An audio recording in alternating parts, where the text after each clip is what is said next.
Okay, good afternoon, everyone.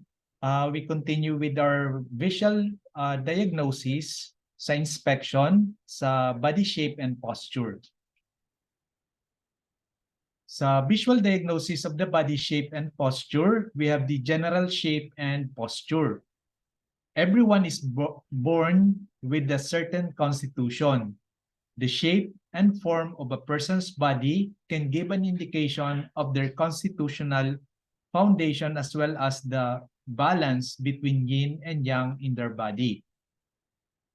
A person with a strong, robust physical body will usually also have a healthy organs and strong qi. When there are imbalances in this person's physiology, they will tend to be qi in nature. In contrast, a person with a weak and fragile body will tend more towards a deficient state of imbalance. So, makikita natin dito yung excess and deficient condition.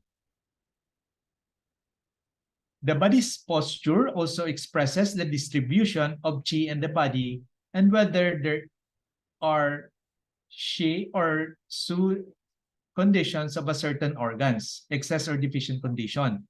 A person with too much yang qi will often appear to be slightly distended or pumped up in the upper part of the body with a barrel chest. Generally, it will look as if their muscles are slightly too tense. Their legs will seem to be relatively unsubstantial in relation to the upper body. This will result in a V-shaped body. This is called a taiyang body type. So yung itsura po na V-shape ang body, taiyang po yung body type. It is more typically seen in men and people who are relatively young, and the person will tend towards young excess imbalances. So ang ganitong condition or V-shaped body is young and excess imbalance, okay? Conversely, a person with relatively too much yin naman or with too little yang will tend to become more pear-shaped naman. This is due to the accumulation of yin dampness in the lower part of the body or because yang is not lifting the qi upward in the body. This gives a more pear-shaped appearance. This body type is called a tai-yin type, where the taiyang body type muscles will often appear to be slightly taut and tense. The tai-yin type muscles will appear to be more flaccid or doughy, and the skin will be paler. So, itong kaibahan naman sa tai-yin type muscles. Mas flaccid or the skin will be paler. Dispersion movements may well be slightly slower and more ponderous.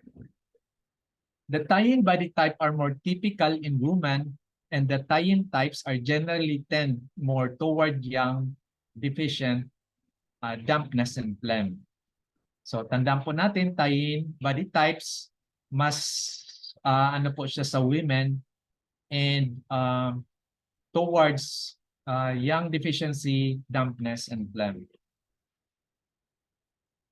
The Xiaoyang body type is a mixture of the first two body types.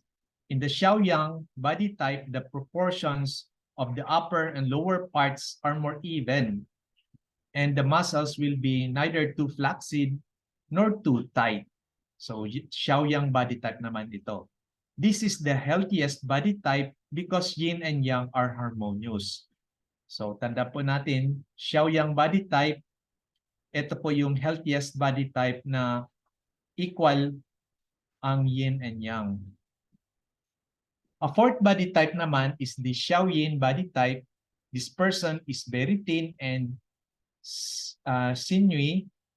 They can often be slightly nervous or restless in their body movements. These people tend to be yin deficient or blood deficient. By observing the distribution of qi in the body, you can get an idea of how long-term influences have physically affected the body.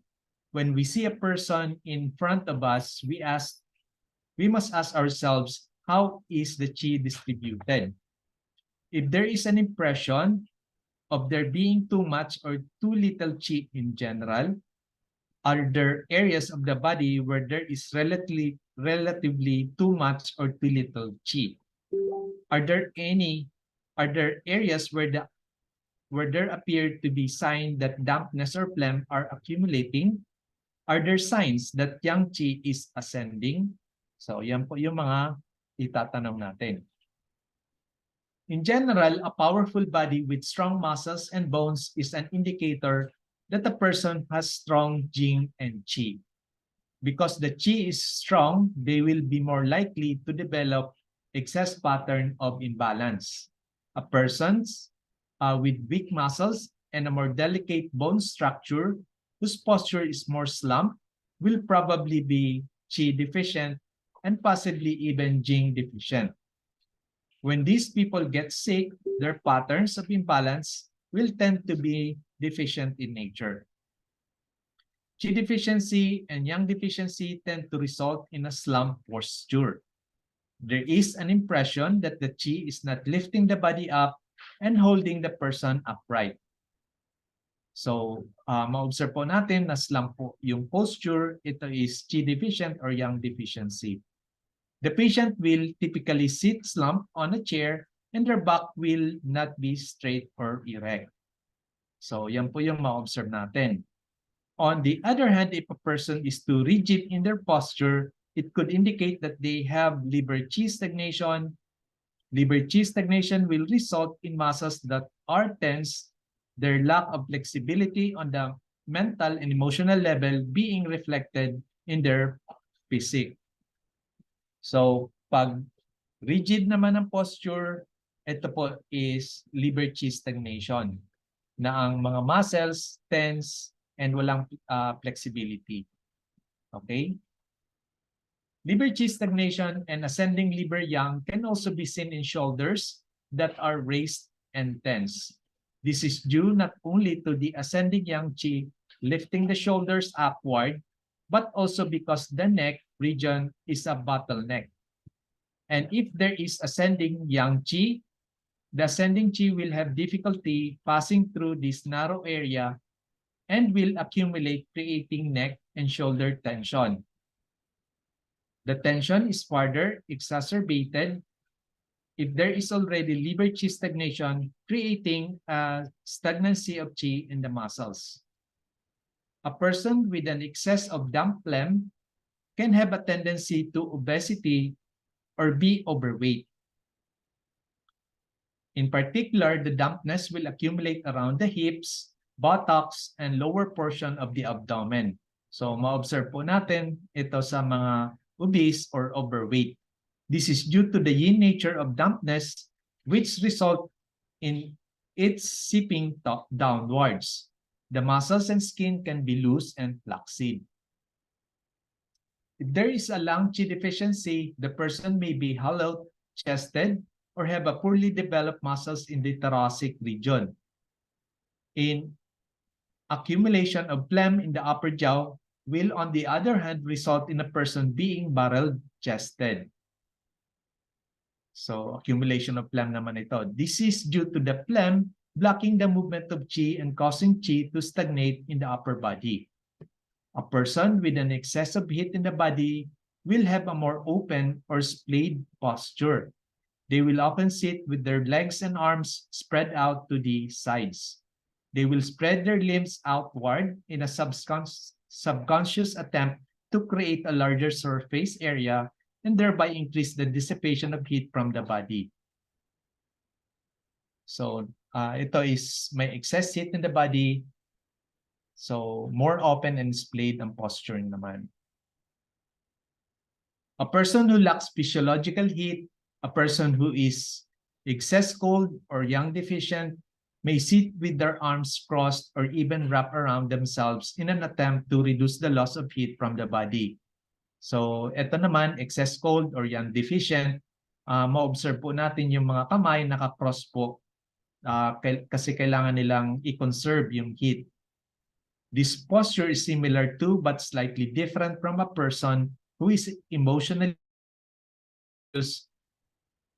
ito yung black shen due to liver and qi stagnation.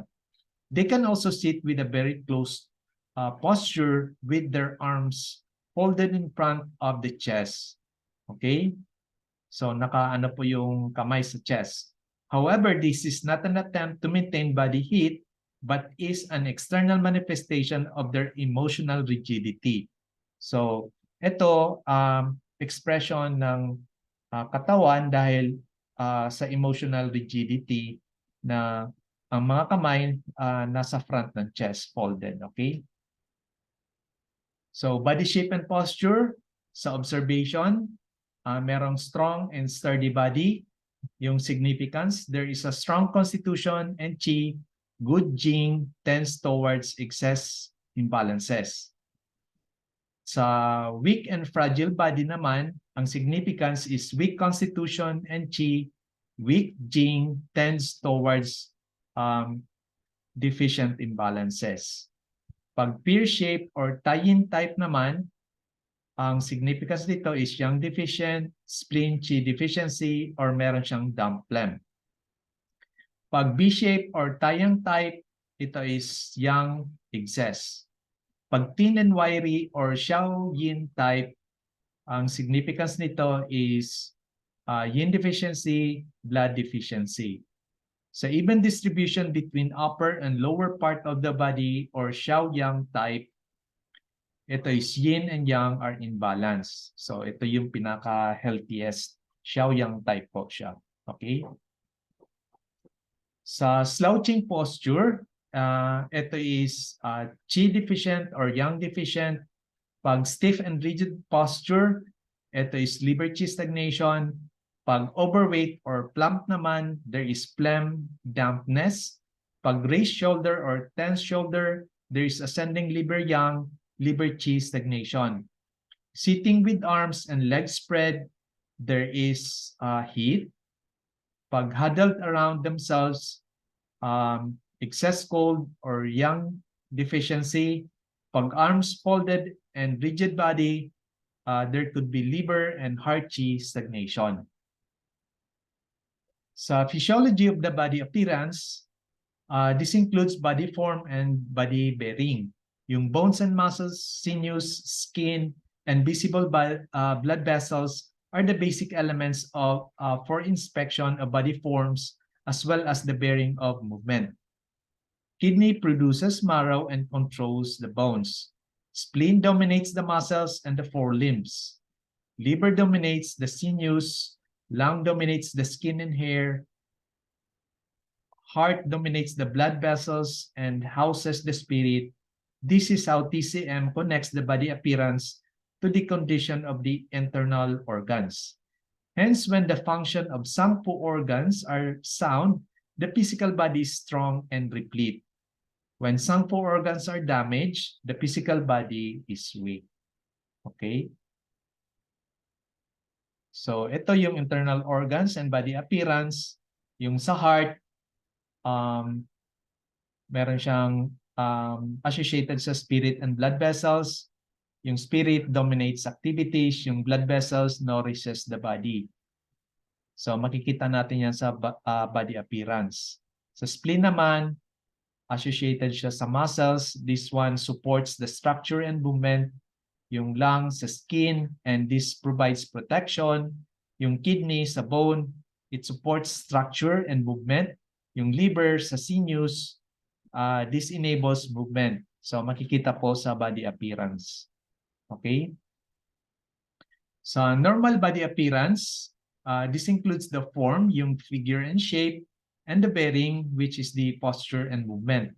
The normal body form should be neither too tall nor too short, neither too fat nor too slim. So there should be no swelling, distension, or deformation. The normal bearing should be natural and relaxed, flexible in movement, and quick in response. Sa clinical significance of body appearance sa inspection, This helps the practitioner to understand the function of some four organs, know the condition of yin and yang, know the condition of qi and blood. So thank you for your attention.